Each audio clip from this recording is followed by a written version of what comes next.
Subrogante del Instituto Ya, pues tendré que de esperar Patrimonio porque Cultural, esto siempre pasa. quien va a iniciar. Previo a darle paso a Gabriela, por favor, les solicito a todos los Ya timbró. participantes que silencien sus micrófonos Ah, ya, para listo. poder escuchar. Gracias.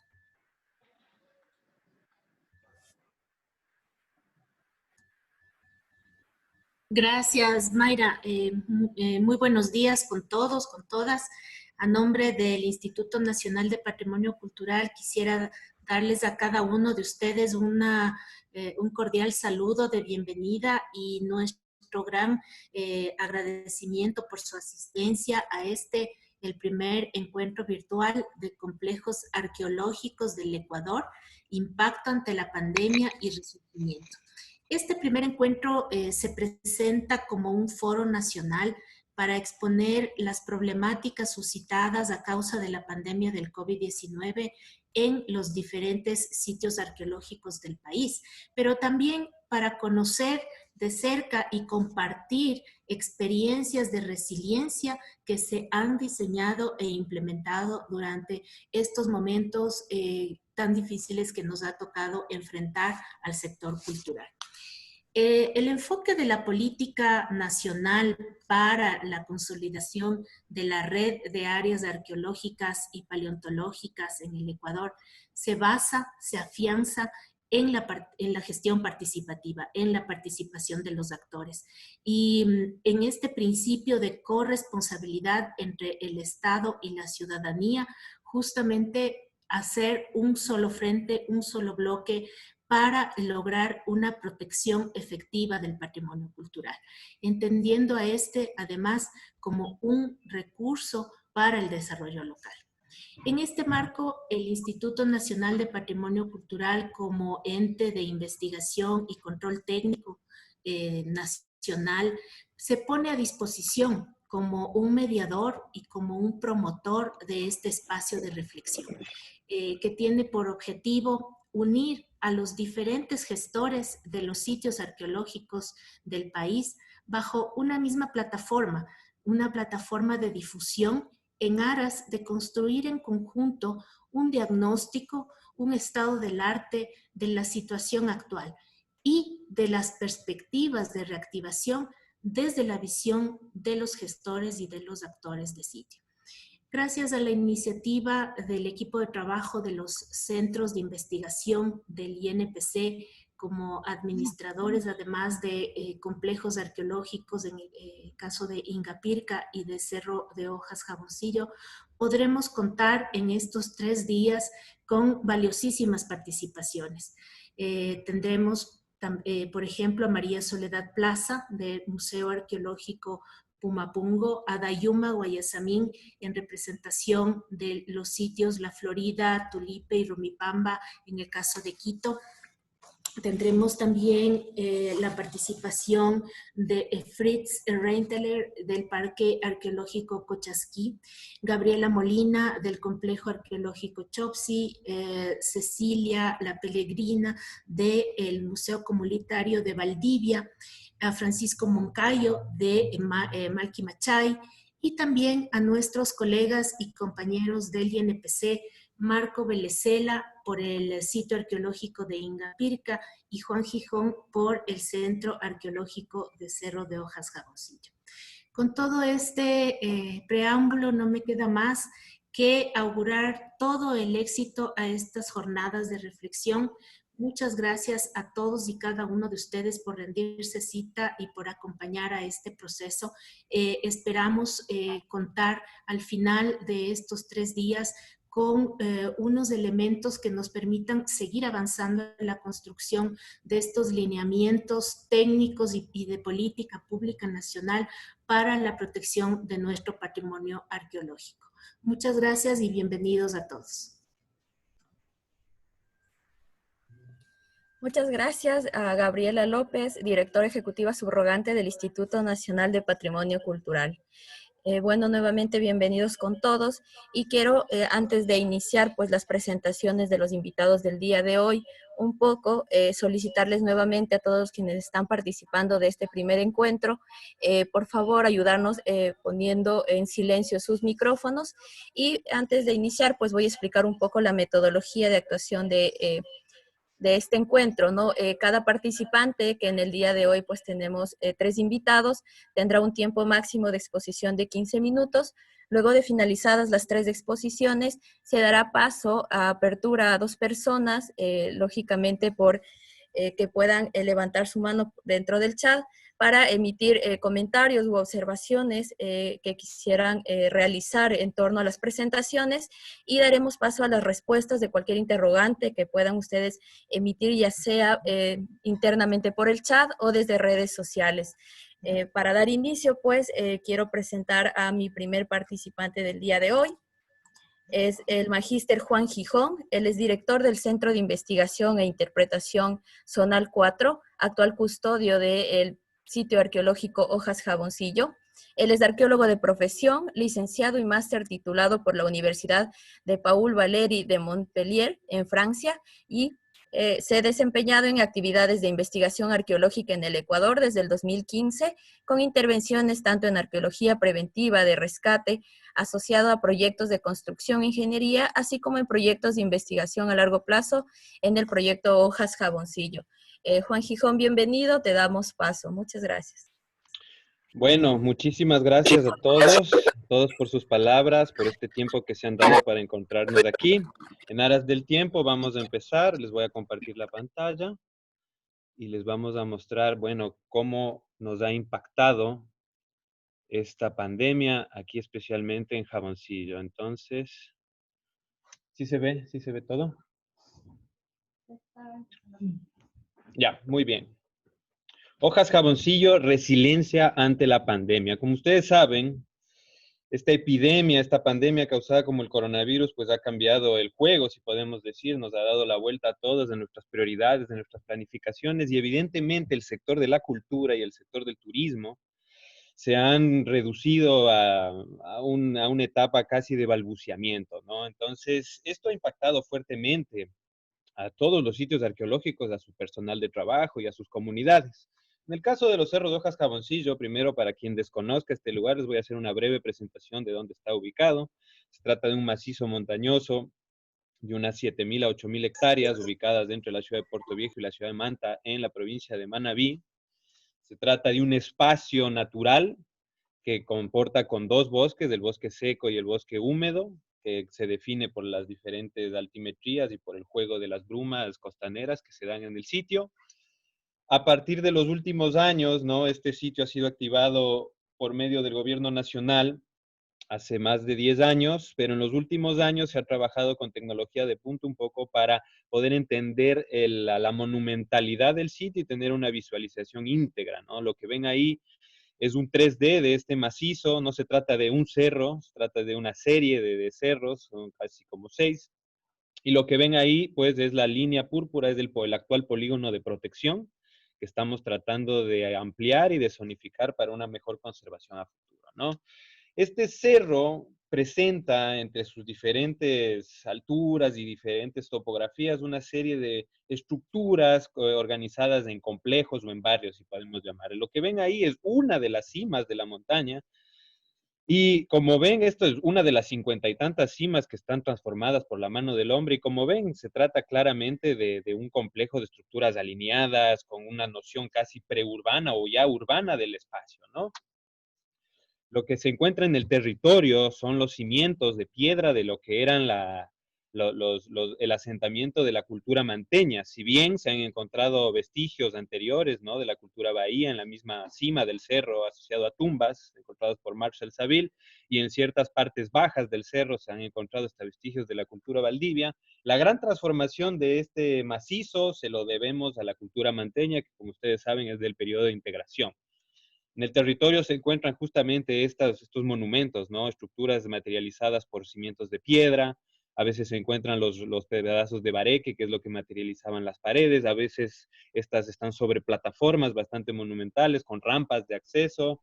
Como ven, se trata en general de estructuras cuadrangulares de diferentes dimensiones. Esta, por ejemplo, es una vivienda manteña, con este tipo de dimensiones de 8x5, luego tenemos estructuras más grandes de 40x15, otras complejas con muros internos. Entonces, bueno, cada tipo de estructura tiene una funcionalidad diferente, ¿no? Unas serán residenciales, otras serán productivas, otras serán ceremoniales. Y en el sitio se han reconstruido, pues, en base a la información que se tiene y a la etnoarqueología, podríamos decir, a la arquitectura vernácula y a todo el conocimiento que se tiene histórico de las crónicas, centros de interpretación que asimilan a este tipo de estructuras, ¿no?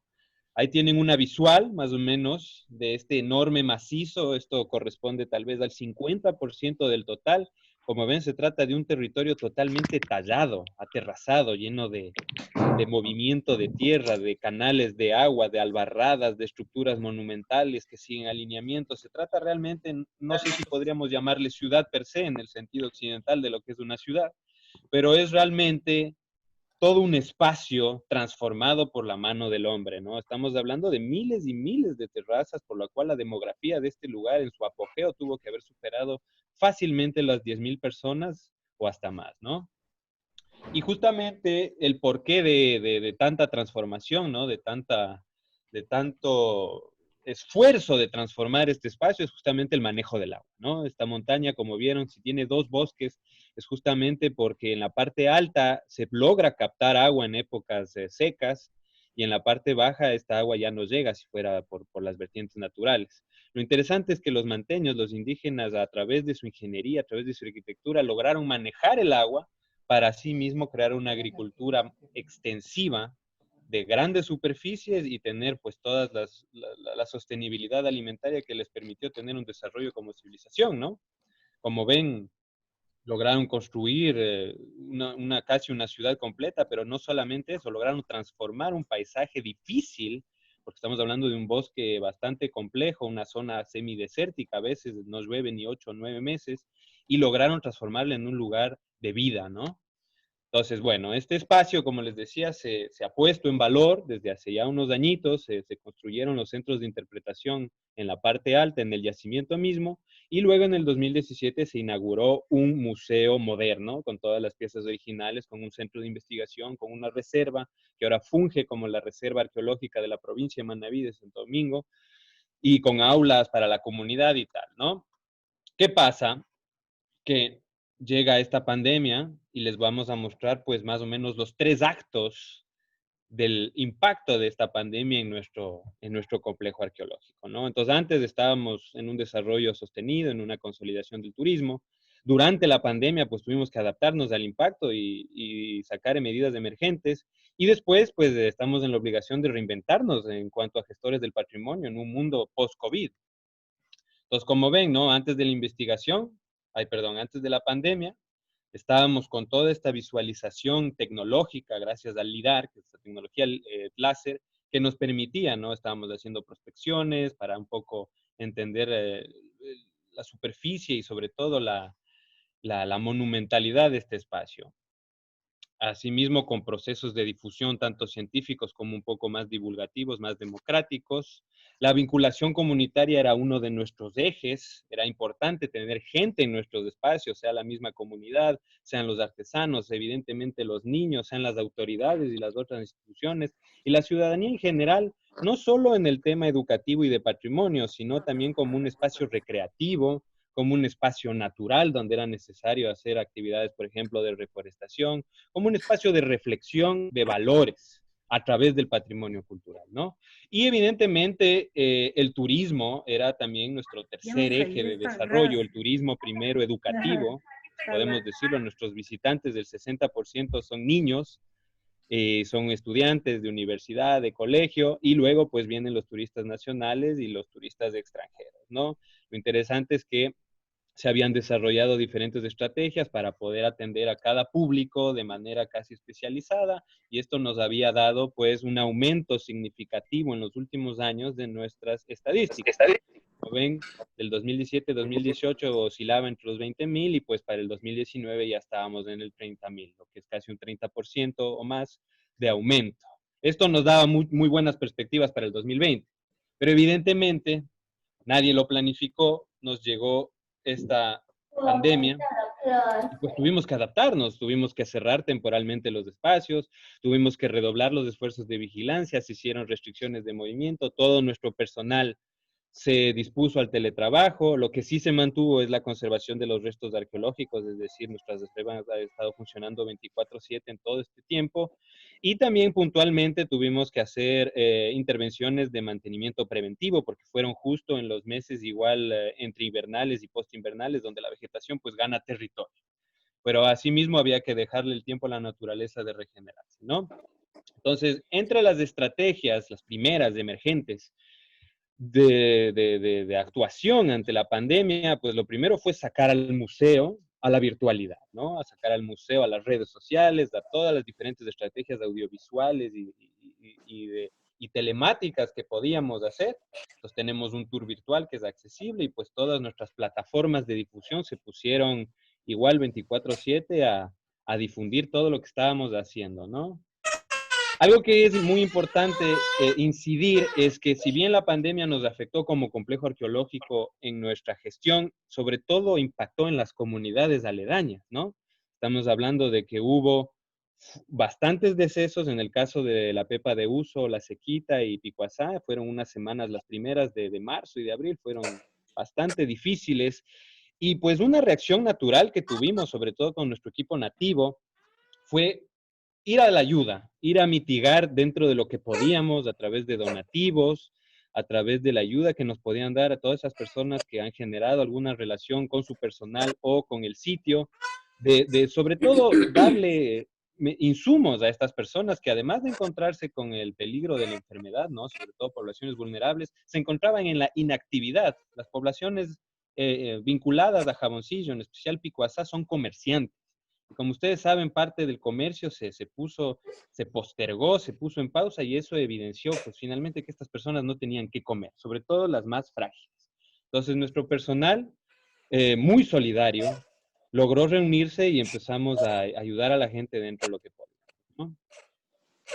Asimismo, si nosotros queríamos reabrir, y es en lo que estamos actualmente, pues teníamos que planificar justamente el tema de la bioseguridad. Lo primero que nada, teníamos que evaluar cómo estaba nuestro personal directamente. Nuestro personal es nativo y como les decían, las comunidades inmediatas se vieron directamente afectadas. Algunos de nuestro personal perdieron a sus seres queridos y bueno, eso ha causado terribles conmociones, pero aún así teníamos que ser resilientes, ¿no? Lo segundo era pues toda la parte técnica de la bioseguridad, empezar a implementar pues los puntos de desinfección, y los mismos insumos que se iban a necesitar, tanto para el personal de guianza, para el personal técnico, para el personal de vigilancia, los puntos de control y tal. Había que actualizar todas las normas del comportamiento, ya que no es lo mismo guiar a 30 personas que ahora guiar a 5 o a 10 personas con el distanciamiento social. No es lo mismo guiar pues a plena voz que ahora con una mascarilla. Entonces todo esto se tuvo que reinventar. Asimismo, aplicar todo lo que es la señalética sanitaria, sacar toda una campaña mediática de concientización, es decir, como museo también somos un espacio y como espacio patrimonial en general un espacio de educación. Entonces también teníamos el deber de educar en cuanto a cuáles son las reglas necesarias para un poco paliar este problema. Las relaciones guía-visitante también tuvieron que ser reinventadas. Tuvimos que semaforizar internamente nuestros espacios, ya que no es lo mismo entrar a un aula donde va a haber gente que entrar a la reserva técnica donde hay bienes especialmente vulnerables, ¿no? Y pues evidentemente actualizar todos nuestros protocolos de desinfección de los bienes. Asimismo, se han hecho trabajos de mantenimiento y se han proyectado ahora nuevamente los recorridos. No vamos a poder hacer recorridos macizos de 50 o hasta 150 personas que estábamos haciendo, sino que ahora tenemos que pensar más en la calidad, tenemos que pensar en que vamos a tener grupos reducidos, con un sistema un poco más exclusivo, todo esto en nombre de la bioseguridad y hemos tenido que reactualizar un poco nuestro mapeo turístico.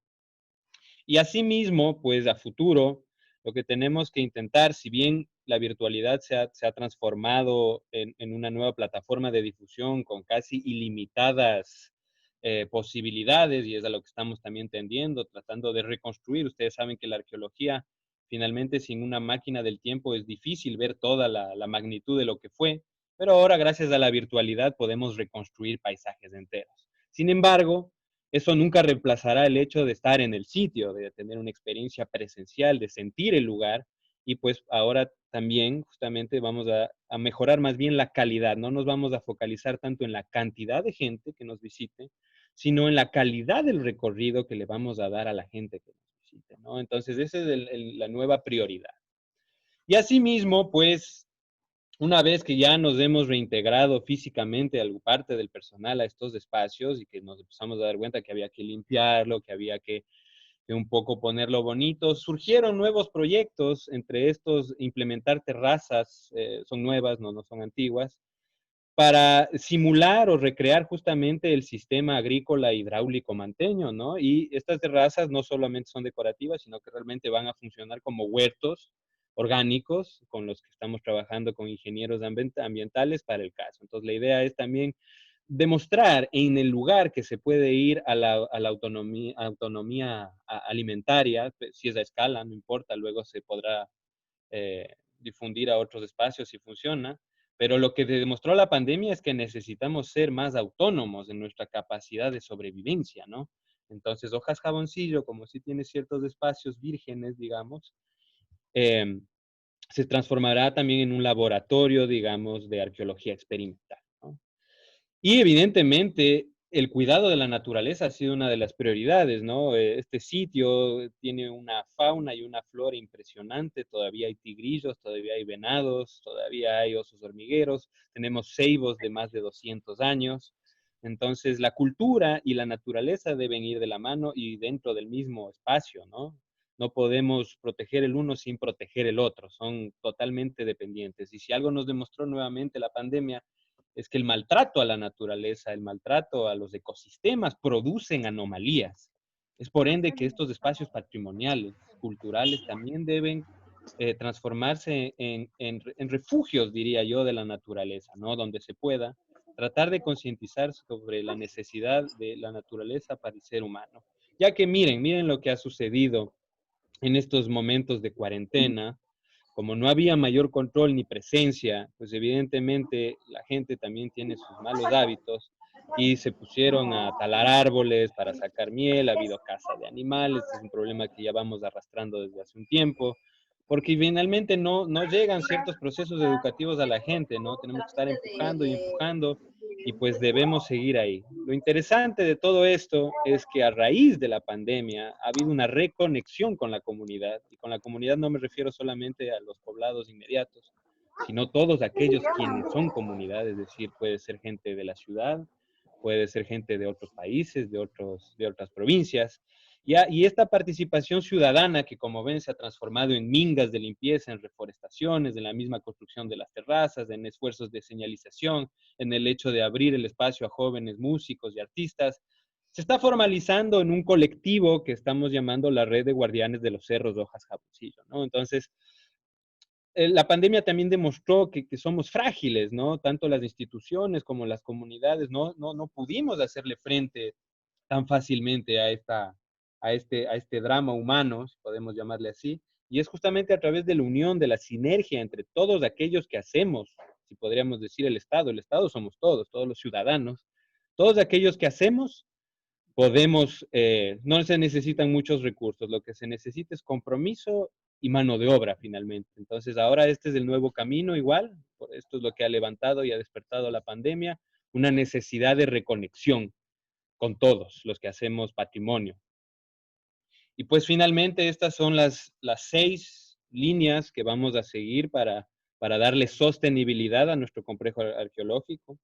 Y es que primero la bioseguridad es la condición sine qua non para la reapertura y el funcionamiento durable. Esperaríamos en el siguiente mes, con una campaña mediática y todo implementado, pues ir a esta reapertura, pero no hay un apuro de hacerlo, ¿no? No queremos reabrir por reabrir, queremos hacerlo bien, queremos hacerlo de manera biosegura y queremos hacerlo con todas las circunstancias favorables del caso, porque la tendencia del COVID sigue a la alza, ¿no? La mediación cultural a través de nuevas herramientas tecnológicas y redes de comunicación. Como ven, ahora la tecnología se ha transformado, todos nos vemos obligados a compartir nuestro conocimiento a través de pantallas, ¿no es cierto? A través de teléfonos, computadoras, y pues justamente nosotros también tendremos que difundir más y más el conocimiento a través de estas plataformas. Tercero, potenciar la investigación. Es importante que no solo nos centremos en el turismo o solo nos centremos en la educación sin antes estar todo el tiempo investigando. Es fundamental que sigamos yendo a las profundidades de los saberes ancestrales, de los conocimientos de las culturas sobre la transformación y sostenimiento de los ecosistemas. No es por nada que nuestras culturas ancestrales lograron perdurar 1000 o 1500 años sin colapsar sus ecosistemas. Nosotros vamos 200 tal vez desde la revolución industrial y ya nos encontramos con unos colapsos muy complicados, ¿no? La cuarta línea es la innovación y la creatividad, es decir, esto de ir a la calidad del servicio turístico, esto de promover no tanto un recorrido clásico donde uno va a ver solamente, digamos, el yacimiento, sino tratar de llevarlo a algo más, a nuevos enfoques sobre cómo es el patrimonio, ¿no? A la parte espiritual del patrimonio, a la parte natural, a la parte participativa en la que tú también te sientes corresponsable de tu patrimonio. La consolidación entre el museo y la comunidad es algo fundamental que por suerte ya se está empezando a tejer con mucho más fuerza, como lo ven, con esta red de guardianes. Y la protección de la naturaleza. No podemos proteger el sitio más grande del Ecuador, digamos, en extensión, que ha sido declarado emblemático, si no protegemos la naturaleza que se encuentra sobre él, ¿no? No podemos pensar en que los monumentos arqueológicos perdurarán si es que no protegemos a los ceibos, si es que no protegemos a los animales. Entonces, con esto, pues, le dejo la palabra a nuestro siguiente compañero y simplemente les dejo con la reflexión justamente que los espacios patrimoniales, arqueológicos, que son repositorios de energía también, de saberes muy antiguos, son espacios de valores humanitarios, humanísticos, ¿no? De valores sobre la necesidad de protegernos como un todo, cultura, naturaleza y humanidad. Muchas gracias por su atención. Muchas gracias, Juan. Esta fue la exposición de Juan Gijón, director del Centro de Investigación e Interpretación Zonal 4, con su temática, pues, hojas jaboncillo, resiliencia ante la pandemia. Juan nos habló un poco de cómo fueron los procesos anteriores a la pandemia y cómo han sido, pues, estas reflexiones posteriores para poder innovar el trabajo en lo que es este sitio arqueológico. Además, pues, también de hablarnos la importancia de, primero, haber dado o tratado de generar apoyo a los miembros de la comunidad, ¿no? Como sabemos, el patrimonio pues siempre va a ser una construcción social y sin la comunidad adjunta a conservar estos sitios, es probable que pues cualquier iniciativa pueda fracasar. También nos habló de manera muy interesante cómo se desarrollaron pues los protocolos de bioseguridad para este espacio y también pues cómo se quiere seguir consolidando la relación entre la comunidad y el museo, un factor indispensable para la sostenibilidad de los sitios arqueológicos, ¿no? Para continuar, quiero dar la bienvenida a Marco Belecela. Él es el director del Centro de Investigación e Interpretación Zonal 6, con la temática Ingapirca en tiempos de pandemia, los nuevos retos. Él es arquitecto con una especialidad en diseño y planificación urbana por la Universidad de Cuenca, con una maestría en conservación de monumentos y sitios por la misma universidad. Ha participado en diferentes proyectos de intervención como la restauración de la iglesia de Susúdel en Oña, la restauración de la Villa Amelia en el Tambo, el estudio de la arquitectura vernácula entre el Cojitambo y Pachamama, la restauración del sitio arqueológico Chopshi en Sixic, la coordinación del plan de manejo de complejos arqueológicos de Ingapirca y los sitios asociados al Capañán, entre otros. Quiero darte la bienvenida. Marco, te doy paso. Muchas gracias, Mayra, muchas gracias con todos. Un buen día para todos ustedes. Yo pienso que es justo comenzar agradeciendo la presencia de todos ustedes que se han dado cita a este evento, un evento que permite no solamente abrir el diálogo entre quienes tienen o tenemos la responsabilidad en el manejo de los sitios de interés cultural, sino fundamentalmente la promoción y promover importantes reflexiones relacionadas con el quehacer de la cultura en estos momentos difíciles para la humanidad entera y cómo avanzar ya a futuro cuando la tormenta pase, cómo avanzar bajo estos nuevos conceptos de lo que se denomina la nueva normalidad.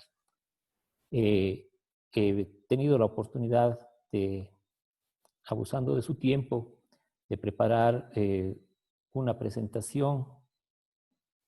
Me disculpan, soy un poco peleado con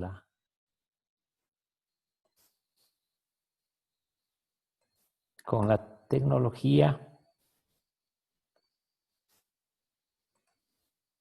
pero creo que ahí estamos.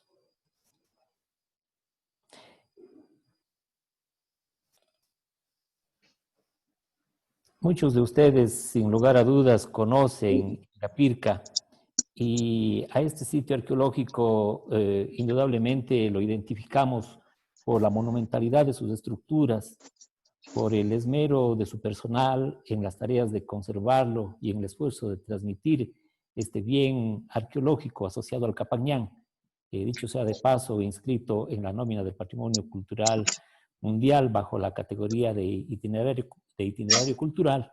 Decía la importancia de transmitir este bien hacia las futuras generaciones, de la misma manera como lo recibimos, a pesar de las diferentes adversidades. Pero Ingapirca es mucho más que eso, mucho más que su monumento. Diríamos que es una fuente inagotable para el estudio de nuestro pasado, para investigar el desarrollo y las relaciones sociales de sus antiguos pobladores, para conocer la arquitectura y entender el desarrollo alcanzado en la técnica constructiva por los pueblos cañaris e incas sobre todo. Ingapirca es mucho más, decíamos. Es también el sendero del Intihuayco, con sus paisajes, sus formaciones naturales, la tortuga, el Intiñahui, la cara del Inca, y todos estos elementos emplazados a la vera del camino, a la vera de ese pequeño sendero. Pero algo importante, Ingapirca es ante todo y sobre todo su cultura viva, su gente, su pueblo, sus tradiciones, sus celebraciones y la forma particular como sus moradores comprenden el entorno que los rodea, la relación que mantienen ellos con sus iguales, con su tierra, con su Pachamama, con el cielo, con los divinos, con los mortales, es decir, su propia cosmovisión. Pero todo esto que es Ingapirca y que no estaba ajeno a la mirada del visitante, repentinamente se muestra ahora tan distante y tan lejano. Y es que el impacto que genera la pandemia tiene consecuencias alarmantes en el manejo y gestión de los museos y sitios arqueológicos y los centros culturales del país en general. Las labores de investigación, transmisión de conocimiento, interpretación que cotidianamente desarrollábamos en Ingapirca, repentinamente quedaron truncas. Y mañana, cuando se abra al público, con seguridad, todo será diferente, ya nada será igual.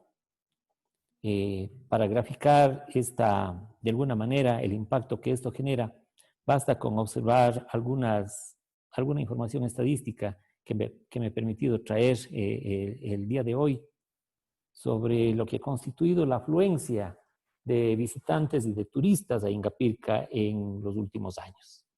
Si nosotros observamos, en el año 2015 tuvimos 113.960 visitantes. Para el año 2017 esta cifra se incrementó a 119.540. Esto supone un crecimiento, una tasa promedio de crecimiento del 3.5% anual. A partir del 2018, con una serie de acciones, sobre todo de difusión y de promoción del sitio, a través de redes sociales fundamentalmente, logramos un incremento del 6.5% en el 2018 y una cifra similar, un porcentaje similar para el 2019. Y alcanzamos a 135.869 visitantes. Todas nuestras esperanzas se centraron en este crecimiento importante del flujo de visitantes y estimábamos que para el presente año, es decir, el 2020, íbamos nosotros a alcanzar la cifra de 144.260. Un poco para graficar esto, podríamos comparar el MUNA, el Museo Nacional ubicado en Quito, la capital de la República, recibió, si no estoy mal, alrededor de 95.000 visitantes el año anterior. Nosotros como Ingapirca, distante 16 kilómetros, entre 16 y 18 kilómetros del cantón más cercano, que es Cañar, distante 44 kilómetros de Azogues, la capital provincial, y cerca de 80 kilómetros de Cuenca, habíamos recibido 144.260 visitantes. Realmente en esto sentamos muchas esperanzas, en esto sentamos un conjunto de proyectos que abrigábamos cumplir en este año, pero el cierre inesperado trajo consecuencias realmente graves. Con el advenimiento de la pandemia, sin lugar a dudas, marcó un punto de inflexión en el quehacer de los lugares y centros emblemáticos como Ingapirca.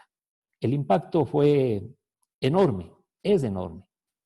Para ponerles un ejemplo, los restaurantes, las cafeterías que se emplazan en torno al sitio, en este momento ya llevan 5 meses sin abrir.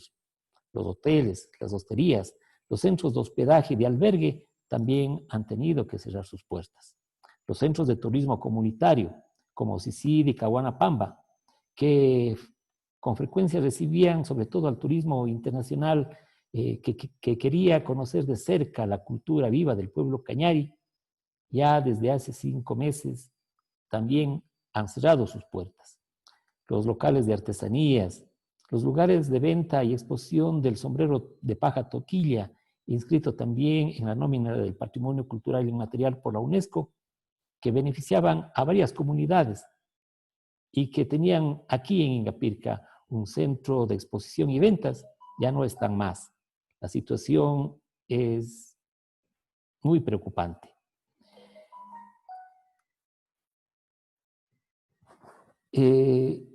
Para el año 2020, nuestras aspiraciones eran incrementar, y de hecho las primeras cifras de visitantes en este año fueron bastante halagadoras. En enero del año pasado, del 2019, nosotros habíamos recibido 8.356 visitantes y en enero de este año la cifra alcanzaba a 13.838. Para el mes de febrero, fíjense ustedes, el año anterior habíamos recibido 9.600 visitantes y este año habíamos recibido ya en el mes de febrero 20.381 visitantes. Para el mes de marzo, en los 10 primeros días de este año, habíamos recibido ya la cifra de 6.308 visitantes, en tanto que el año anterior, a lo largo de todo el mes, nos visitaron alrededor de 14.138 personas. Súbitamente se terminó, súbitamente cerramos las puertas, teníamos que hacerlo, esa era la necesidad. Y yo creo que esto nos ha llevado a reflexionar sobre la necesidad de proyectarnos hacia adelante bajo lo que decíamos, una nueva realidad, bajo una nueva perspectiva, adentrarnos en un mundo totalmente desconocido, pero sin embargo de ello asumíamos nuevos retos. Es importante señalar, por ejemplo, que la UNESCO y el Consejo Internacional de Museos trabajaron y trabajan para medir el impacto del COVID en el sector de los museos de sitios arqueológicos y se estima que un porcentaje superior al 90% de los aproximadamente 60.000 museos en el mundo, para el mes de mayo se vieron obligados a cerrar total o parcialmente. También para la misma UNESCO ha lanzado un llamado para avanzar en medio de la pandemia, entendiendo así que los museos arqueológicos no son más que simples espacios donde la reserva y donde se preserva y se promueve el patrimonio de un pueblo o de la humanidad, que los museos y los sitios arqueológicos arqueológicos deben ser entendidos fundamentalmente como espacios de educación, de inspiración, de diálogo, en una situación en la que miles y millones de personas de todo el mundo están separadas unas de otras. Que los sitios arqueológicos como Ingapirca deben buscar formas creativas para llegar a la ciudadanía, mientras ella no pueda llegar a Ingapirca. Y en función de este llamado, nosotros hemos venido trabajando en 3 ejes de acción, fundamentalmente. La definición de nuevos protocolos de bioseguridad, porque es importante garantizar, luego de la apertura, la tranquilidad no solamente de nuestro personal, sino sobre todo la tranquilidad de quienes nos visitan. Buscamos entrar y adentrar hacia el mundo nuevamente con la nueva normalidad, una nueva forma de actuación en los diversos campos que nosotros habíamos venido trabajando, y es lógico que no podíamos ni podemos nosotros dejar de lado el desarrollo de tareas importantes como la conservación y el mantenimiento de nuestro sitio arqueológico. Esto fundamentalmente, estos 3 ejes de acción fundamentalmente buscaban y buscan ahora lograr que la sociedad no pierda el vínculo con Ingapirca, con sus espacios culturales, con su patrimonio, y se acerque más a él, lo vuelva algo cotidiano, lo vuelva algo próximo, lo reivindique como suyo, como algo propio, se apropie de él. Y eso es lo que nosotros pretendemos hacer ahora con el conjunto de acciones que les voy a dar de conocer. Sobre los nuevos protocolos, debemos decir que hemos venido trabajando en 2 ámbitos, el institucional y el interinstitucional. Primero, generando los protocolos para el equipo de trabajo, garantizar la salud de ellos, de su familia, y generar un conjunto de protocolos ya para quienes nos visitarán a futuro cuando el sitio se reaperture. Ir definiendo nuevas estrategias de prestación de servicios. Les decíamos que ya nada va a ser como antes. Hay muchos cambios para bien que eran necesarios implementarlos y que creemos que ahora es el momento de hacerlo. Y en estos días que no hemos estado laborando y dando atención al público, hemos trabajado arduamente por el fortalecimiento y la capacitación del personal. Una serie de acciones tendientes a actualizar los guiones museográficos, aunque redunde de nuestro mismo museo, del sitio arqueológico del Sendero del Intihuatay, han sido actividades prioritarias.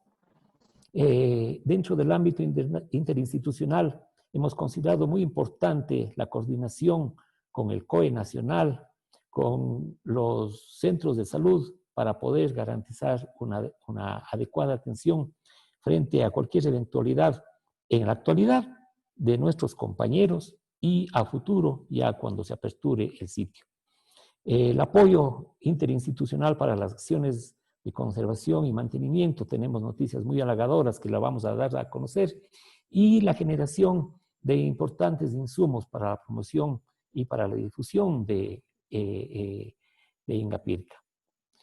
Solamente de manera breve, por ejemplo, en lo que refiere a los nuevos protocolos, la modalidad cambiará. Trabajaremos en función de reservas con al menos 72 horas de anticipación, previo el llenado y la entrega de formularios con información básica para los turistas que visitan el sitio, los controles obligados de temperatura, desinfección, lavado de manos, desinfección de calzado, y la generación de los nuevos grupos para las visitas guiadas al CAI, los mismos que, respetando los aforos, no podrán ser de más de 15 personas y se sujetarán a los horarios determinados por la administración.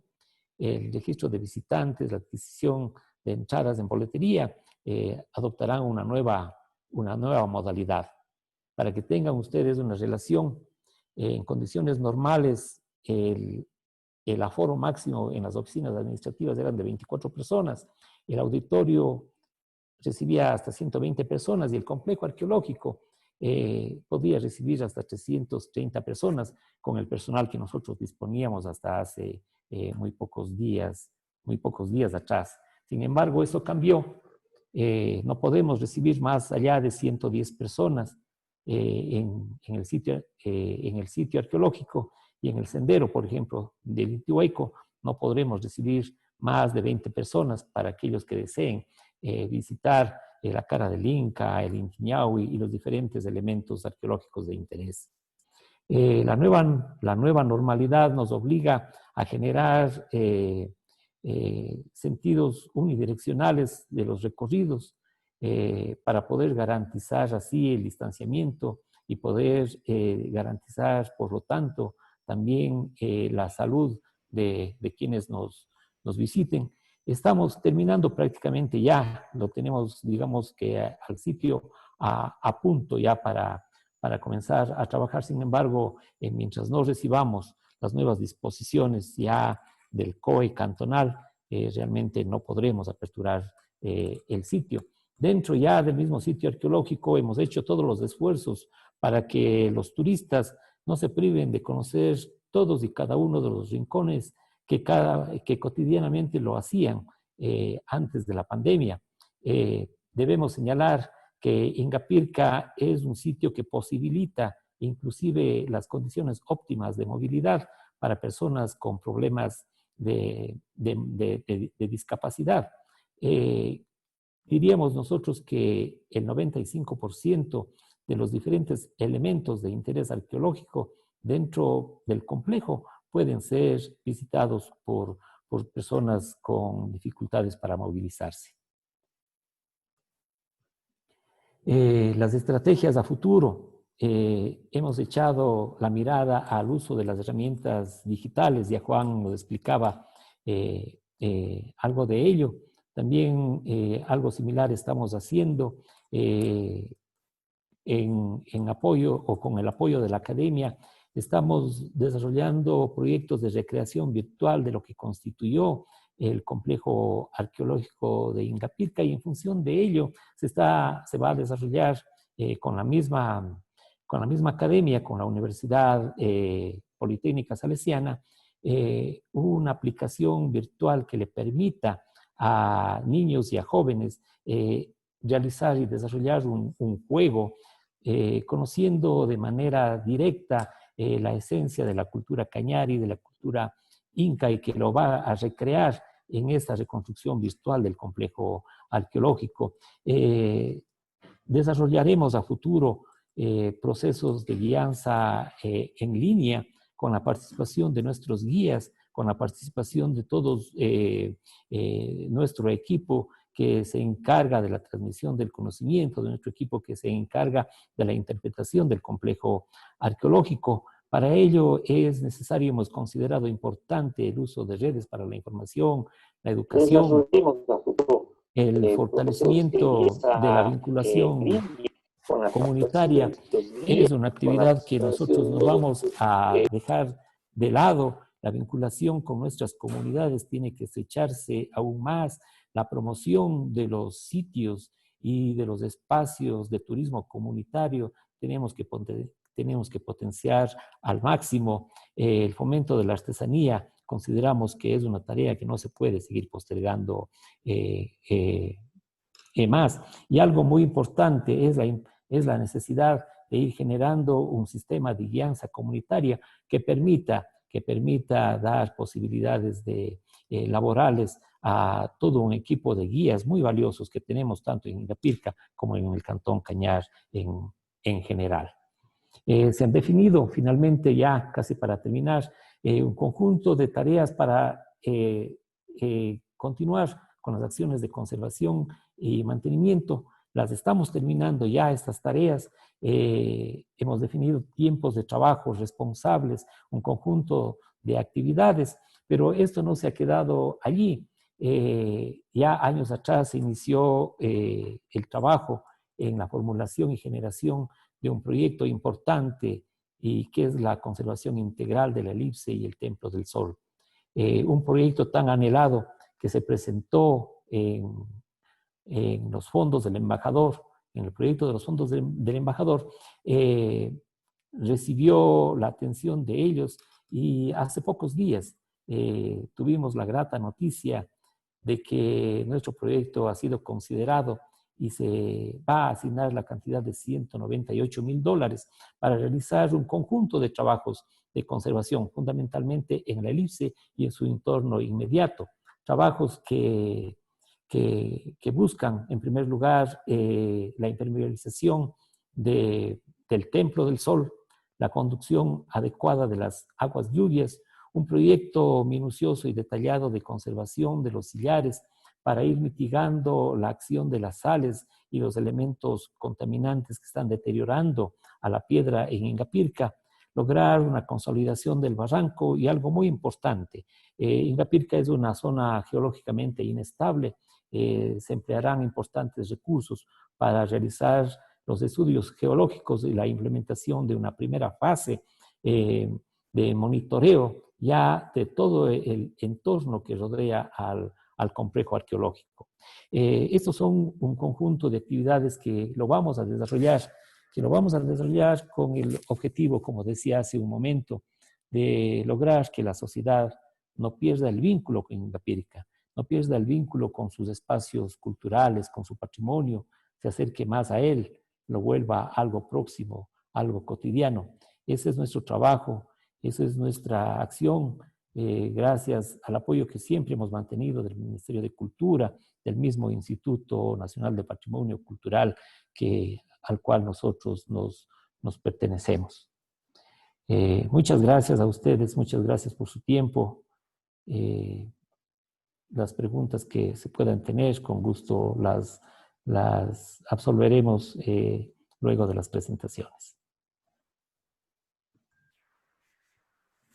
Muchas gracias a Marco Belecela. Él es el director del Centro de Investigación e Interpretación Zonal 6, con su tema Ingapirca en tiempos de pandemia, los nuevos retos.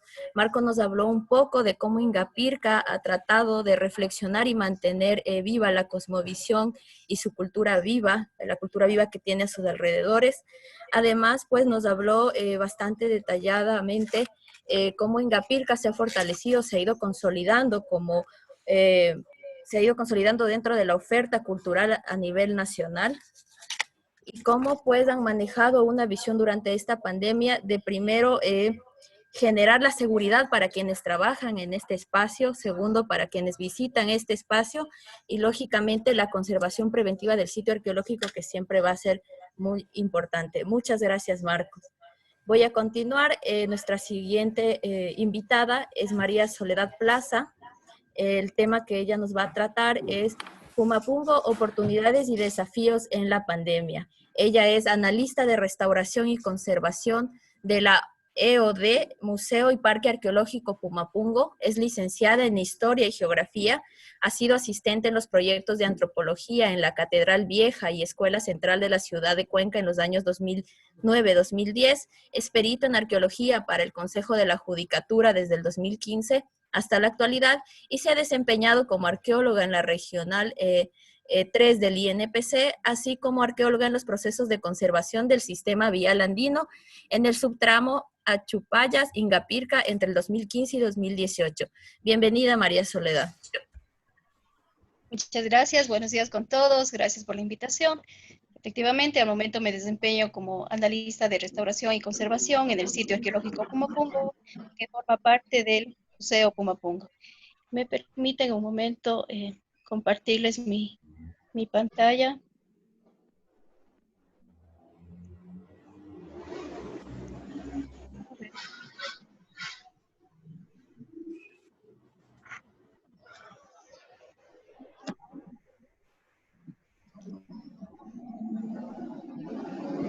No sé si podría ayudarme compartiendo la pantalla. No sé si Juan Francisco podría de pronto ayudarme compartiendo la pantalla o puedo hacerlo yo mismo. Ya, perfecto, ahí está. Muchísimas gracias. Bueno, al igual que el resto de sitios arqueológicos, lo que vengo escuchando de los compañeros, también nos hemos visto afectados por esta situación que no era esperado, creo que por nadie absolutamente, no esperábamos vivir este momento. Sin embargo, ha sido una buena oportunidad. Hemos tomado este espacio, este momento, como un momento para empezar a realizar acciones de conservación, acciones de mantenimiento, de pronto realizar investigación, procesos que de una u otra manera habían estado pendientes en el sitio arqueológico de Pumapún.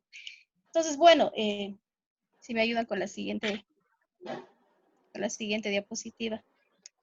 Para ponerlos un poquito en contexto, Pumapungo está ubicado en la ciudad de Cuenca, es uno de los sitios más importantes a nivel regional y también es el museo que recibe más visitas a nivel nacional. Ya vamos a ver algo de las estadísticas. Nosotros tenemos aquí fotografías de lo que es Pumapungo. Podemos ver cómo está conformado. Nosotros tenemos evidencia superficial, evidencia arqueológica superficial.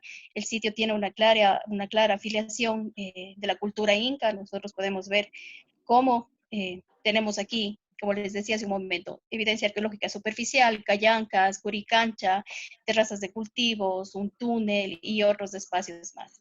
Siguiente, por favor.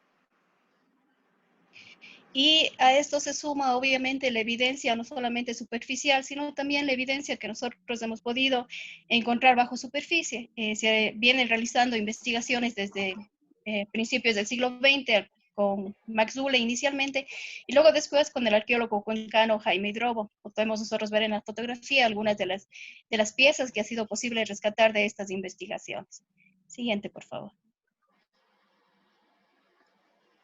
Sumado a esto, tenemos nosotros también el hecho de que Pumapungo forma además parte del sistema vial andino-Capañán y por tanto tiene característica de patrimonio mundial. Algo súper importante para nuestro sitio es que está dentro del casco urbano de la ciudad de Cuenca también, que también cuenta con declaratoria mundial. Entonces, fíjense ustedes el potencial que tiene como sitio de visita, como sitio arqueológico, y ya vamos a ver más adelante de las estadísticas para que tengan una idea más clara de lo que estamos conversando. Siguiente, por favor.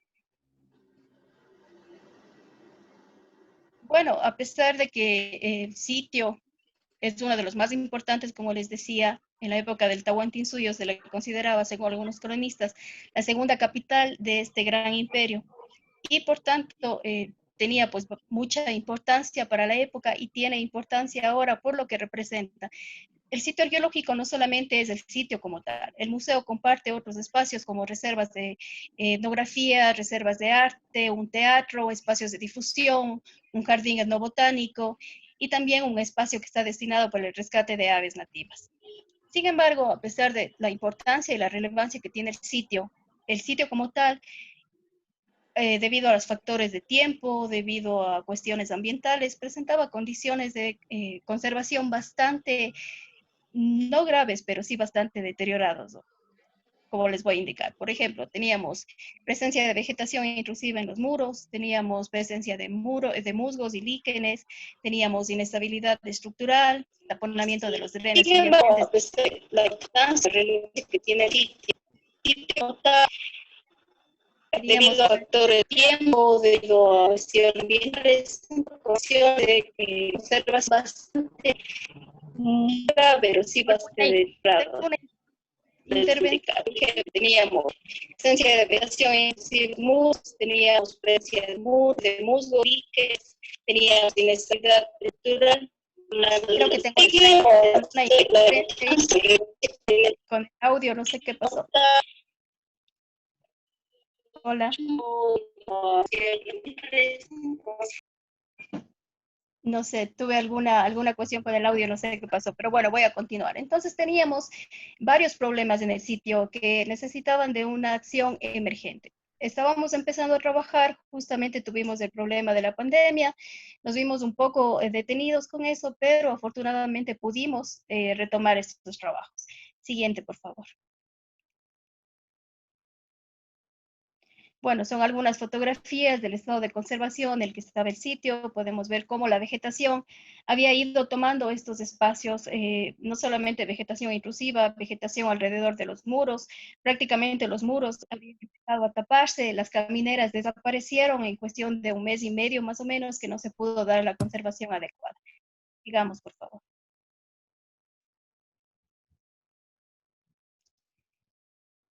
Y Podemos ver cómo tenemos aquí pérdida de lomillos en la cabeza de los muros, lo que empezó a provocar inestabilidad de los muros, la pérdida de morteros también en los muros, que de igual manera provocaba inestabilidad y riesgo de colapso, como se dio más adelante.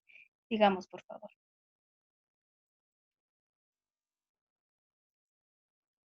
Podemos ver aquí, efectivamente, sucedió lo que nos esperábamos en la época de mayo, época de lluvia. Se nos colapsó parte de un muro en el sector de las Callancas. Como les decía, se vio afectado por las cuestiones ambientales, exceso de lluvia, pérdida de lomillos, pérdida de morteros, el muro colapsó. Más o menos en 3 metros de colapso. Todavía no hemos intervenido. Les voy a informar qué es lo que vamos a hacer con estos espacios. Siguiente, por favor.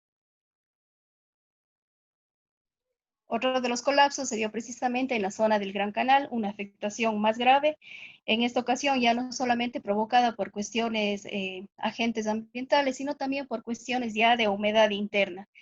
Esta es una de las zonas que más conflicto nos ha traído, pero que sin embargo hemos logrado elaborar un proyecto que ya les voy a explicar más adelante de qué se trata para poder reintegrar el muro de la manera más adecuada.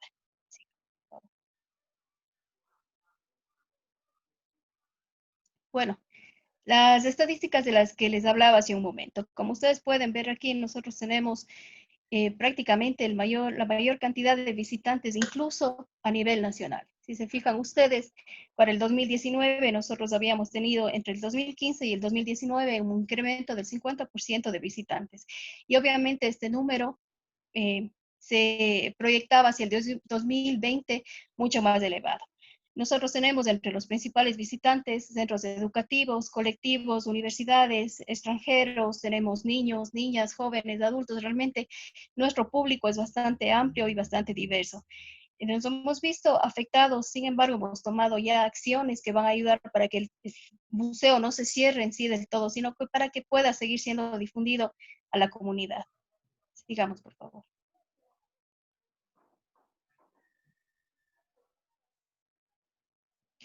Bueno, entre las acciones de conservación que tomamos inicialmente fue la documentación.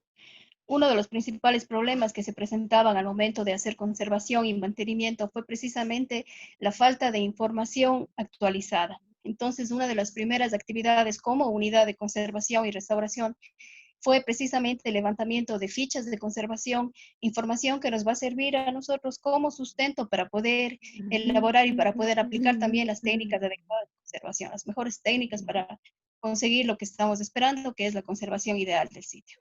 Sigamos, por favor. Fotografías, otra de las actividades que tomamos fue precisamente la limpieza de la vegetación intrusiva, la vegetación que estaba alrededor y la vegetación que estaba sobre los muros. Vegetación intrusiva y microvegetación.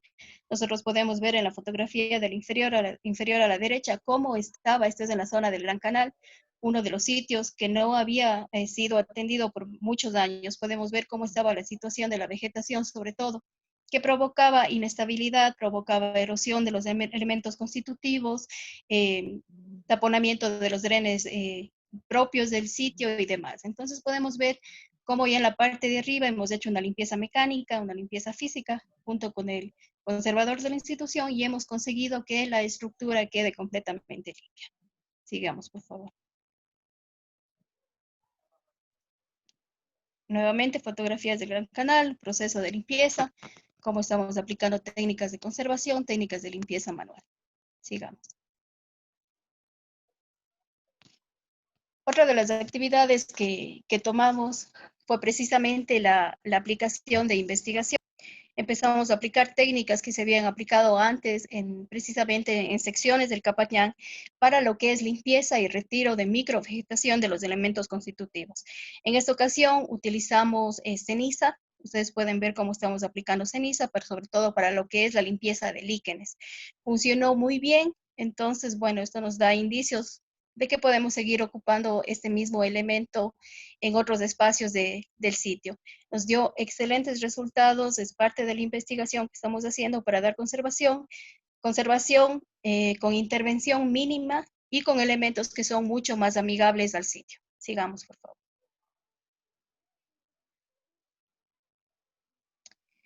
Otro de los acciones que tomamos precisamente para poder trabajar, para poder realizar investigaciones que nos permitan luego después de actuar, fue el análisis magnetométrico que lo estamos realizando incluso hasta ahora con el apoyo del Instituto Nacional de Patrimonio Cultural.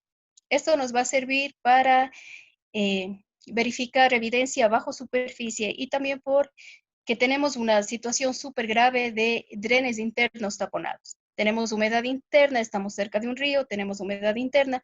Esto provoca que algunas de las estructuras estén en riesgo de colapso, aparte de las otras de las que ya les había hablado. Entonces, la idea de realizar este estudio magnetométrico es poder definir qué tenemos bajo superficie, en el mejor de los casos poder identificar si existen drenes que fueron construidos junto con las otras estructuras, o de otra manera identificar dónde están los problemas de humedad para poder dar una solución adecuada. Siguiente, por favor. Este es precisamente una fotografía a detalle o una fotografía general de lo que es el Gran Canal. Otra de las actividades que tomamos en pos de observación fue empezar a generar proyectos. Hemos presentado a la UNESCO un proyecto para la restauración del Gran Canal y Valles del Inca. Se ha presentado ya la propuesta a la UNESCO, estamos haciendo algunas correcciones, algunas observaciones que hemos tenido, pero va por buen camino y realmente tenemos confianza de que el proyecto se dé y que nosotros podamos aplicar la recuperación del Gran Canal, que además es uno de los pocos espacios que aún conserva los sillares incas. Está deteriorado, pero esperemos que podamos realizar la conservación y que podamos recuperar este espacio. Sigamos, por favor.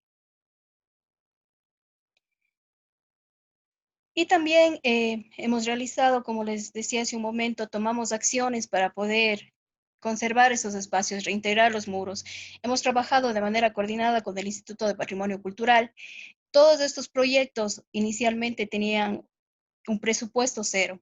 Nos encontrábamos con la situación de que necesitábamos intervenir los sitios, necesitamos un equipo multidisciplinario. No contamos, el museo no cuenta con todos los profesionales que se requieren para hacer este tipo de intervenciones, pero el Instituto de Patrimonio Cultural sí.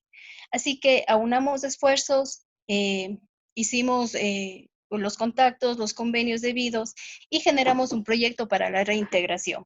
Gracias al apoyo de la Subsecretaría de Patrimonio con Patricio Zamora hemos conseguido fondos que, si bien no son muchos, nos van a ayudar para que nosotros podamos intervenir en estos sitios y podamos seguir conservando el sitio. Sigamos, por favor.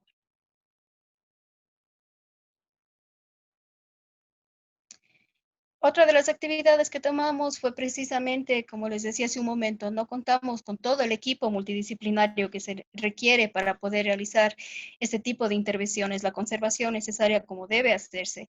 Hemos tomado contacto con algunos institutos, en este caso con el Andrés F. Córdoba, que es un instituto que viene trabajando ya con Cojitambo e Ingapirca en lo que es conservación. Estamos elaborando el proyecto de cooperación, esperamos que en estos días pueda ser ya ejecutado y pueda aplicarse. Es un proyecto que durará por lo menos 5 años, pero que realmente va a traer beneficios al sitio. Necesitamos, el sitio es gigantesco, necesitamos manos que ayuden a colaborar en este sitio, obviamente bajo la vigilancia de la Secretaría Técnica del Capayán, del INPC y del equipo que tenemos dentro del museo. Siguiente, por favor. Algo también importante que han hablado ya los compañeros en los museos anteriores también es la difusión. Hemos estado tomando como museo a nivel general, no solamente para el sitio arqueológico, la difusión a través de redes sociales de lo que son estos espacios.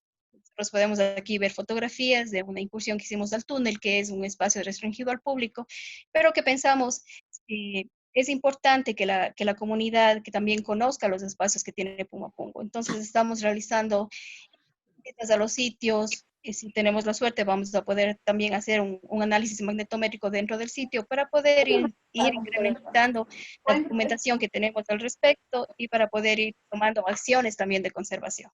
Siguiente, por favor. Y bueno, finalmente, no debemos olvidar que Pumapungo no es solamente un sitio arqueológico, como les decía al inicio. Pumapungo es un museo que abarca espacios que abarca áreas, tenemos un jardín etnobotánico, un centro de aves que nos ayuda a una mejor interpretación del sitio como tal. Está ubicado dentro de un centro urbano, tenemos visitantes, cantidades, realmente como pudieran ustedes ver en las estadísticas, y sí nos parece bastante importante darle la conservación que el sitio se merece.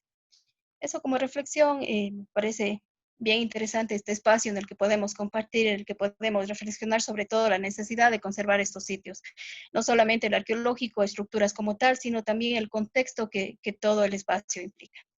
Así que por mi parte eso es todo, muchas gracias. Muchas gracias.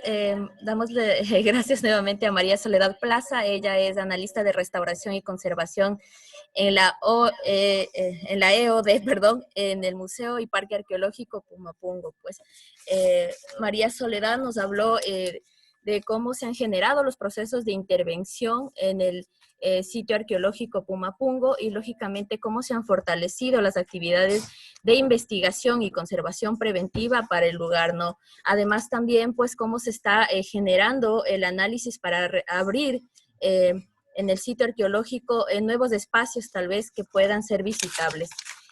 Antes de paso un poco el foro abierto, quiero invitarles a las personas, si bien ya tenemos varias preguntas que hemos aquí sistematizado, invitarles a todos los participantes que están aquí en este foro, pues a realizar sus preguntas en el chat y yo las iré transmitiendo a los participantes, a los ponentes, ¿no? Por favor, no sé si podemos conectarnos, Juan, Marcos y María Soledad, por favor. Un poco... quiero recapitular un poco. Marco Belecela pues, tuvo que ausentarse un momento pues porque tenía una actividad en el sitio arqueológico y pues vamos a generar este conversatorio, esta solución de preguntas con Juan y María Soledad. Les comento nuevamente pues la metodología de trabajo en esta segunda parte es, vamos a dar paso a las inquietudes, a las observaciones que ustedes nos hagan tanto en el chat interno como en redes sociales y luego pues permitiremos el acceso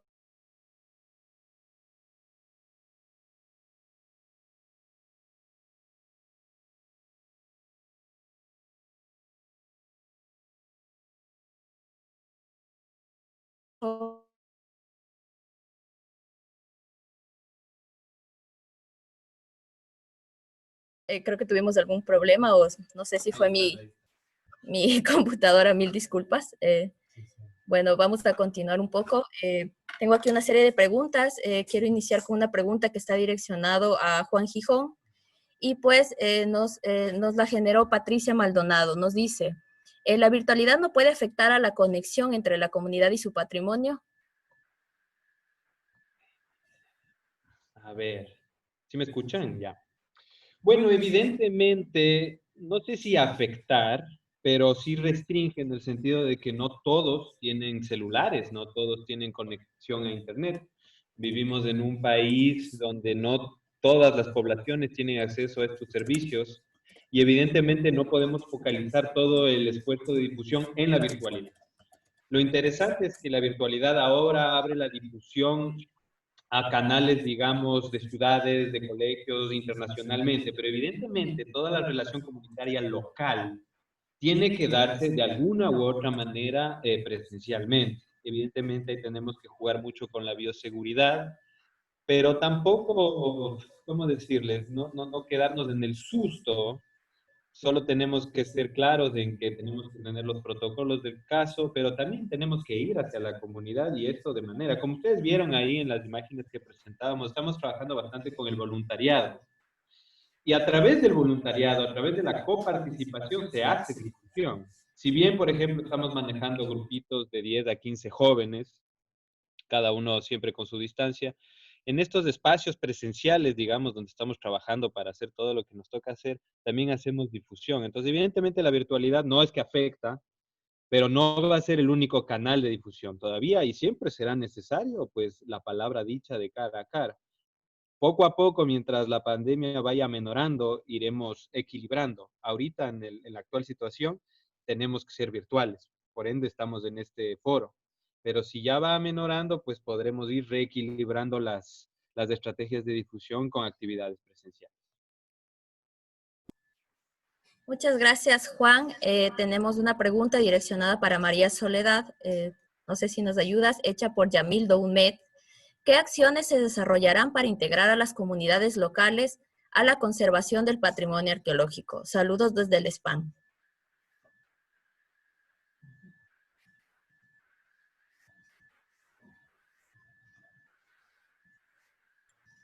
Disculpa, Soledad, tu micrófono está apagado. Gracias. Les decía que, bueno, la vinculación en este caso se haría con algunas comunidades, sobre todo con universidades. Ustedes entenderán, la conservación es un proceso bastante delicado, sobre todo en espacios como el nuestro, sitio arqueológico. Pero sí, está planeada ya la vinculación con la comunidad. Como les decía, tenemos ya un vínculo con el Andrés F. Córdoba y lo mismo se piensa hacer con las universidades locales. Muchas gracias. Tenemos una pregunta para Juan Gijón. Nos hace Cristina Espinosa y nos pregunta, cuando habla de consolidación entre el museo y la comunidad, ¿a qué se refiere específicamente?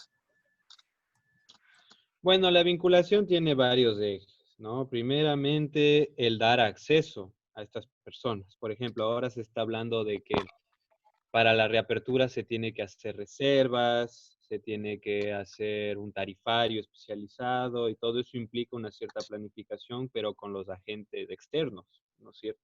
Si alguien va de Quito a Cuenca, pues tendrá que hacer su reserva para ir en Gapirca, ¿no? En el caso de Jaboncillo, nosotros tenemos unas comunidades inmediatas, es decir, cada vez, en este caso, Picuazá, que no sé si conozcan, es un pequeño poblado que ya oscila los 20.000 habitantes, cada vez está más cerca del museo, su desarrollo urbano se tiende hacia las faldas de este espacio, ya, o sea, territorialmente están ganando cada vez más porque evidentemente la gente tiene esa noción de seguir construyendo casas y haciendo agricultura. Ahí tenemos dos estrategias. ¿Qué hacemos? Los restringimos del espacio y se generan conflictos, porque tarde o temprano el tema de la propiedad privada, el tema de que esta es mi casa, y nosotros el tema de tenemos que conservar sí o sí, y en ciertos casos habrá que hacerlo, no podremos decir, bueno, quédate. En ciertos casos vamos a tener que poner mano dura, por ejemplo, si cierto desarrollo urbano comunitario empieza a impactar al sitio. Pero tampoco podemos estar en una perpetua guerra por el territorio, ¿no? En nombre de la conservación. Entonces, parte de las estrategias comunitarias es que justamente este desarrollo urbano, periurbano o de agricultura también se dé de manera armoniosa con la conservación. Y esa es una lucha bastante difícil porque estamos hablando de ir hacia la educación, hacia la idiosincrasia de las comunidades mismas, ¿no? La apropiación de su territorio viene de que esta es la tierra de mis abuelos y por ende yo puedo hacer lo que yo quisiera, ¿no?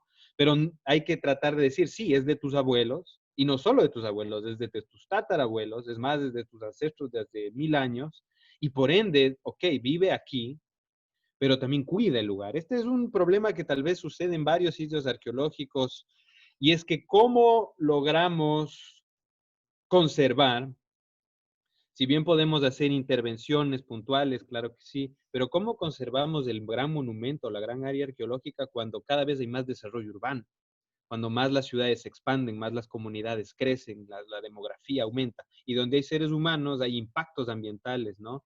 Entonces, esa es una de las primeras cosas. Tenemos que desarrollar estrategias para que las comunidades no solo vivan al lado de los sitios arqueológicos, ¿no es cierto? No estén el uno al lado del otro, sino que se integren y sean corresponsables.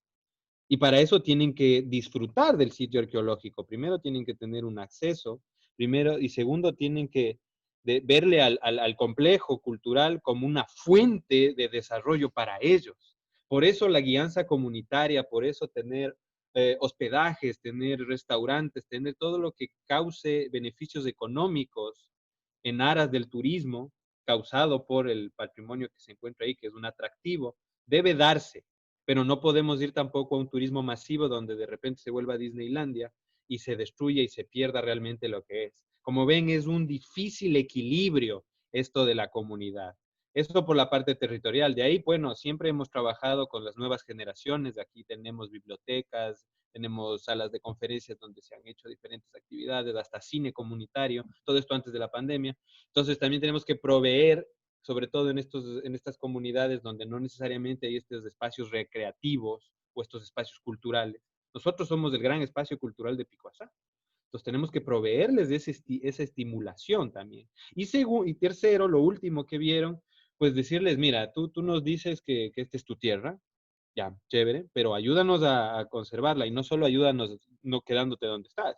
Ven, coge una pala, coge un machete y vamos a limpiar el sendero, vamos a hacer señalética. O sea, participemos todos, ¿no? No dejemos la carga solo a los que estamos en esta institución o solo, porque las instituciones también son frágiles, ¿no es cierto? Están sobrecargadas de trabajo y a veces pasan cosas, sino que las comunidades participen directamente dentro de lo técnico, evidentemente, a la conservación y a la reactivación y repotenciación de los complejos culturales. Muchas gracias, Juan. Tenemos una pregunta direccionada para María Soledad. Al tener un patrimonio en área urbana, ¿qué estrategias implementan para que el flujo de visitantes no impacte la fragilidad del lugar? Nos hace la pregunta Lucía Intreago Macías.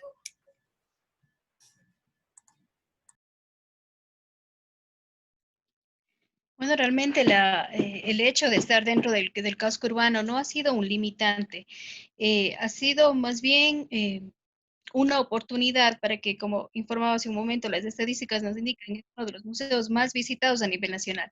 Estrategia como tal, realmente la estamos armando ahora. Nunca ha sido un limitante tener este número de visitantes en el sitio. Obviamente es una visita controlada, obviamente tenemos guías que hacen las guianzas, valga la redundancia, a estos espacios. No ha sido un limitante para nosotros. Obviamente todo eso tiene que estar controlado, todo eso va a ir dentro de un plan de manejo y gestión que estamos armando ahora para el sitio. Al momento no tenemos visitantes, eso nos ha dado la oportunidad para que analicemos todas esas cuestiones. Sin embargo, el número de visitantes que tenemos elevadísimo, como había presentado hace un momento, no ha sido jamás un limitante para que podamos conservar el sitio y que a la vez también el visitante pueda disfrutar de lo que es Pumapunku.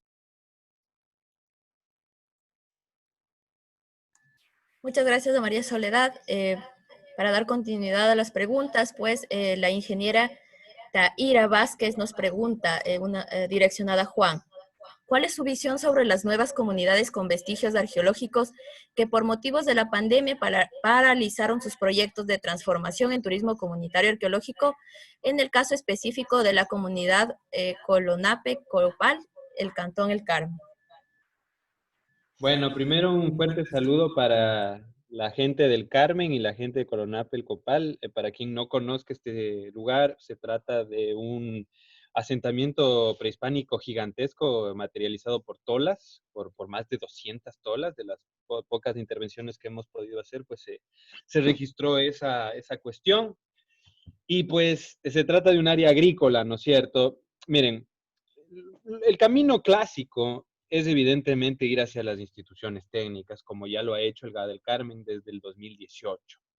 Pero ¿qué pasa? Evidentemente, las coyunturas, en este caso la pandemia, han cambiado pues nuestros roles o nuestra capacidad de realmente hacer cambios fuertes, ¿no? Nosotros podemos desde el INPC hacer el registro arqueológico y dejar unas recomendaciones, pero eso queda en papel. Lo que yo recomiendo y que veo que se está activando es bastante el deporte. Realmente este sitio del Copal daba bastante para senderos de bicicleta de montaña, para hacer camping, para hacer todo el tema de la gastronomía criolla, manabita. Es decir, si bien el complejo arqueológico es uno, todo el patrimonio cultural y todas las estrategias turísticas son también necesarias para que el uno sobresalga, ¿no? Aquí mismo en Jaboncillo, durante la pandemia, durante la cuarentena, por iniciativa propia de las comunidades, se han abierto senderos de bicicleta de montaña. Y nosotros hemos acogido esto con los brazos abiertos, siempre y cuando estos senderos no se vuelvan un problema, no se vuelvan zonas de depósitos de basura, se esté talando árboles. Yo creo que en el Copal se pueden hacer cosas similares. Ahí en esa zona ustedes tienen a los propietarios que las pocas veces que hemos ido estaban bastante abiertos al tema. Hay que continuar. Y habría que asociarles, es decir, antes de poder no esperen mucho ahora, y con esto les digo con el dolor del alma, pero no esperemos mucho de que otras instituciones nos arreglen nuestros problemas locales, sino trabajemos hacia adentro. En cada sitio arqueológico hay gente y se ha demostrado que aman estos sitios. Son los verdaderos defensores. Nosotros siempre nos están llamando que hay una urgencia aquí en Jaramijó, que hay otra en San Isidro, que hay otra tal vez en Manta, ¿no? Y las personas que nos llaman no necesariamente son los técnicos de las instituciones, son ciudadanos comprometidos. Y eso ha demostrado que hay personas ahí, apasionados, personas que les importa, que están detrás. Y en el caso del sitio de Copal, los mismos vecinos estaban realmente comprometidos. Armen una asociación, empiecen por ahí, organizando a la gente, armen un grupo de personas que pueda levantar. Si no hay recursos, hay manos, hay creatividad, y así empiezan a materializar, porque es importante que ya se vea un mínimo de gestión para atraer más. Yo diría también, por ejemplo, si bien nosotros las instituciones públicas estamos ahí para apoyarles en todo lo que podamos, pero no reneguemos necesariamente de la empresa privada. La empresa privada lo que hay que hacerle es obligarle a que sea consciente, ¿ya? A que sea ecológica, a que tenga una noción de lo que es el patrimonio. Pero si las empresas privadas, que tampoco no son necesariamente el diablo, pueden también atraer recursos a través de estrategias de vinculación comunitaria, hagámosle. La cosa es siempre supervisar que se haga de la manera más coherente posible, ¿no? Estoy hablando de opciones fuera de las clásicas, fuera del pedido a los municipios, fuera del pedido a las instituciones, sino cosas que tal vez son un poquito más directas. Entonces, ese es mi consejo, asocien a las personas, encuentren a aquellos protectores ciudadanos de los complejos o de los sitios arqueológicos, busquen dentro de aquellas personas o emprendimientos que sí tienen recursos, que son las empresas privadas, aquellos que sí tienen conciencia, eso es fundamental. Y evidentemente la institucionalidad pública lo que hará es enmarcar estos procesos, pero está en las manos de ustedes empezar a materializar estas cosas. Muchas gracias, Juan. Antes de continuar con las preguntas un poco, porque ya llevamos 1 hora y media de transmisión, comunicarles a todos pues los ponentes que tenemos varias felicitaciones y agradecimientos desde los participantes en esta primera sesión del primer encuentro de complejos arqueológicos del Ecuador. Recibimos diferentes saludos desde las ciudades de Quito, de Manta, de Ambato, de Chipichape, Colombia, no sé si lo pronuncie bien, del SPAN desde el Cantón Bolívar, y tenemos un comentario bastante interesante que nos viene desde las redes sociales, hecha por Gladys Torres, quien nos dice: la conservación debe ir de la mano con la investigación, el mantenimiento, conocimiento que las comunidades deben conocer, la importancia de los sitios ancestrales y cómo promover el turismo responsable, pero que sea difundido. Además nos comenta que los biólogos también podrían colaborar con las especies existentes en el entorno de estas bellezas paisajísticas que nos ofrecen las reliquias arqueológicas. Ella nos dice que inicialmente quería estudiar arqueología, pero que no había mucha información hace 35 años. Gracias por el comentario a Gladys Torres desde redes sociales. Un poco para dar continuidad, quiero generar esta pregunta hacia María Soledad. En el sitio arqueológico Pumapungo, ¿cuáles serían las estrategias para reactivar el turismo? Bueno, al momento estamos trabajando en la conservación. Esa es la estrategia base para reactivar el turismo. Sin un sitio conservado, difícilmente podemos ofrecer este servicio a la comunidad. Al momento no vamos a tener visitantes, realmente estamos trabajando fuertemente, no solamente en el área de arqueología, sino también en el Parque Etnobotánico. Hemos dado un espacio para que estos cultivos que teníamos aquí tengan un respiro también. Probablemente estaremos reabriendo las puertas el próximo año, enero o febrero del próximo año, si no tenemos otra disposición, pero al momento no va a abrirse al turismo. Lo que estamos haciendo, como indicaba, la primera estrategia base va a ser la investigación, va a ser la conservación, para que nosotros podamos ofrecer realmente un espacio de calidad, un espacio donde el visitante pueda sentirse cómodo, donde la interpretación sea completa además. Eso sería. Muchas gracias. Tenemos una pregunta direccionada para Juan Gijón. Bueno, hemos unificado dos preguntas similares que se hicieron en redes, hechas por José Lum Basurto y Mariuri Sánchez, quienes nos mencionaron algo similar, ¿no? Y nos dicen, ¿de qué forma o cómo los jóvenes que tenemos proyectos enfocados en este sector podemos presentarlos? En este caso, José Lum nos decía específicamente en la provincia de Manabí. Bueno, primero dependerá el tipo de proyecto. Si es un proyecto destinado al patrimonio cultural, evidentemente esto tiene que pasar por los filtros del INPC. El camino clásico es igual para la obtención de fondos. Miren con las universidades, miren con los municipios. Si es para el tema del turismo, igual Ministerio de Turismo, coordinaciones zonales.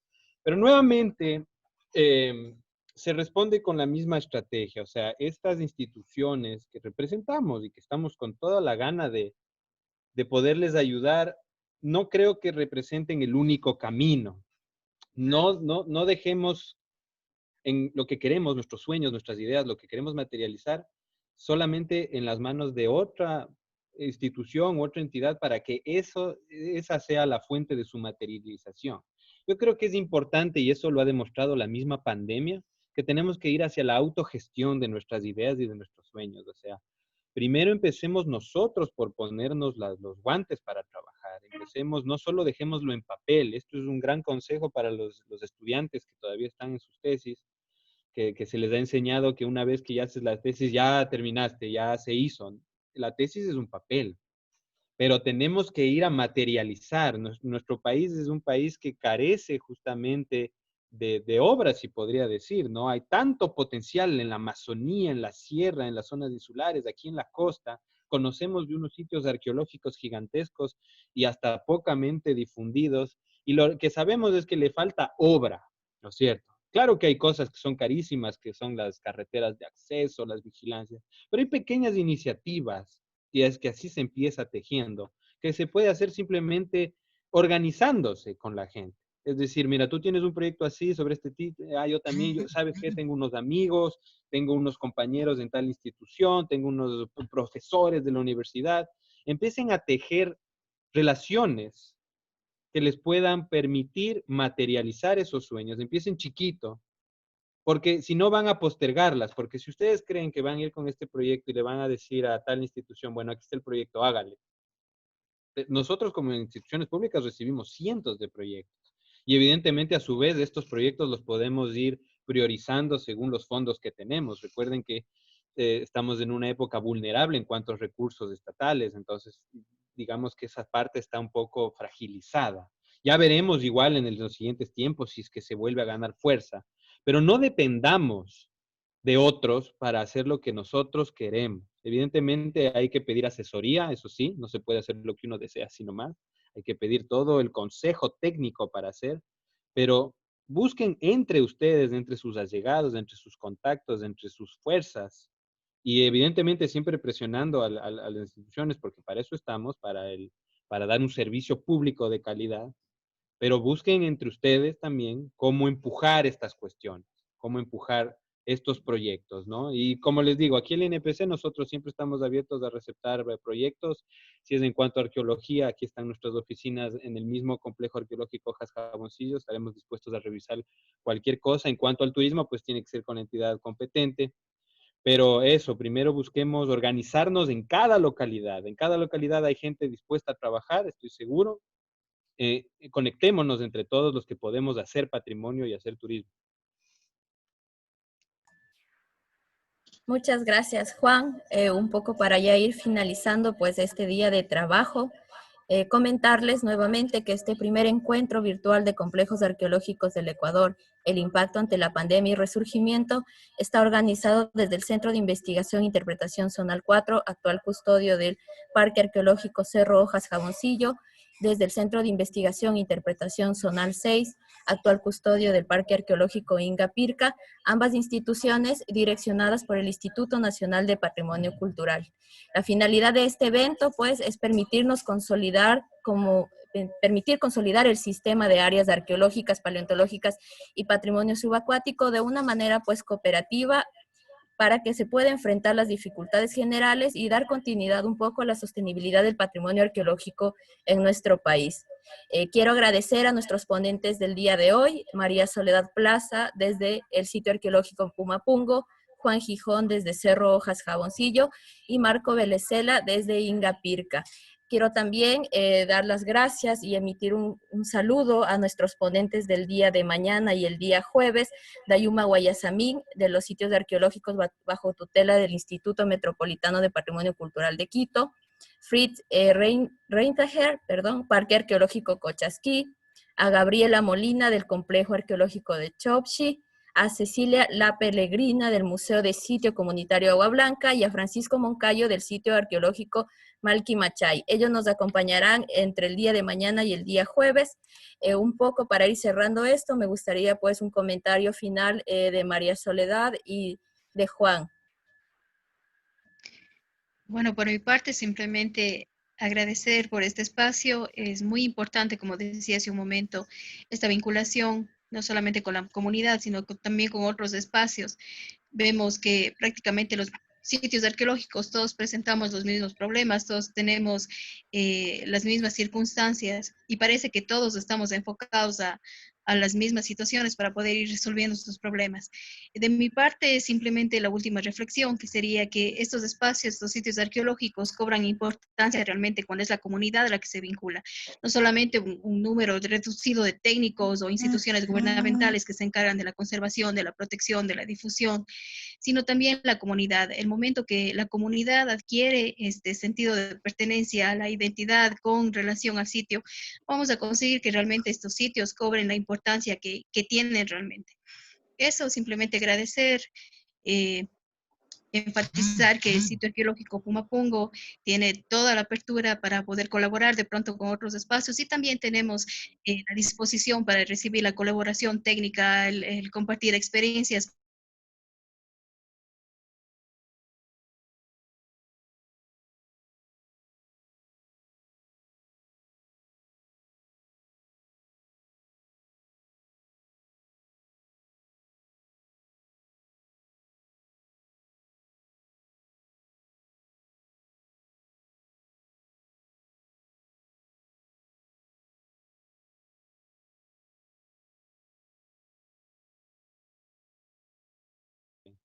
Ellos están dispuestos siempre, dentro de lo que cabe, a proteger su patrimonio cuando consideran que es su patrimonio. Y esta es la idea de estos conversatorios, ¿no? Que les llegue a todos los ciudadanos y especialmente tratar de, dentro de una misma idea que es la arqueología ecuatoriana, recuperar la autoestima de nuestros pueblos, ¿no? Entonces, con eso, muchísimas gracias por su tiempo. Muchas gracias, Juan y María Soledad. Pues gracias a todos los participantes, a quienes se enlazaron mediante redes sociales. Hacerles la invitación, estas jornadas continúan el día de mañana, 19 de agosto, y el día 20 de agosto, el día jueves. Mañana pues tenemos un eje temático que va a hablar un poco de las iniciativas locales y tenemos como invitados pues a los sitios arqueológicos La Florida, Tulipe, Rumipamba, al Parque Arqueológico Cochasquí y al Complejo Arqueológico de Chopchi. Un poco para recapitular, el día de hoy pues hemos tratado de enfocarnos en las perspectivas nacionales, un poco de aquellos sitios arqueológicos pues que están en administración del ente rector. Y pues nada, agradecerles nuevamente por su tiempo, por su participación y les esperamos el día de mañana. Muchas gracias.